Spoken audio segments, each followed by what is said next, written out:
আজকে রান্না করব 2 মিনিটে কাঁচা সজনের পাতা ভাজি। আমরা অনেকে আছি যে এটা খেতেই জানি না। অনুরোধ রইল আমার রেসিপি ফলো করে একবার হলেও বাসায় ট্রাই করে দেখবেন। আসসালামু আলাইকুম, কেমন আছেন আপনারা সবাই? আশা করি ভালো আছেন। আলহামদুলিল্লাহ, আমিও ভালো আছি। তো তার জন্য প্রথমে আমি 2 কাপের মতো পাতা আগে থেকে সিদ্ধ করে নিয়েছি। আমি কিন্তু সিদ্ধ করে পানি ফেলে দিই নাই, যে পানি দিয়েছি সেই পানিতেই সিদ্ধ হয়ে গিয়েছে। আমি 2 কাপ পাতার জন্য হাফ কাপ পানি ওই 1 চিমটি লবণ দিয়ে ঢেকে সিদ্ধ করে নিয়েছি। সিদ্ধ করে পানি ফেলে দিলে পাতার গুণাগুণ নষ্ট হয়ে যায়।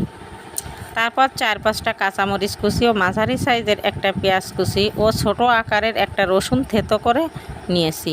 কড়াইতে 2 চামচের মতো তেল দিব এবং এক চিমটি জিরা দিয়ে তারপর মরিচ, পেঁয়াজ, রসুন দিয়ে দিব। ভাজা হয়ে গেলে এক সাইডে রেখে এবার দিয়ে দিব 1 পিস মাছ। আপনারা যে কোনো মাছ নিতে পারেন। মাছও আমি আগে থেকে লবণ হলুদ দিয়ে সিদ্ধ করে রেখেছিলাম ও কাটা আলাদা করে নিয়েছিলাম। মাছগুলো তেলে ভালো করে ভেজে নিয়ে এবার পাতাগুলো দিয়ে দিব। একটু নাড়াচাড়া করে নামিয়ে নেব। ব্যাস, হয়ে গেল সজনে পাতা ভাজি।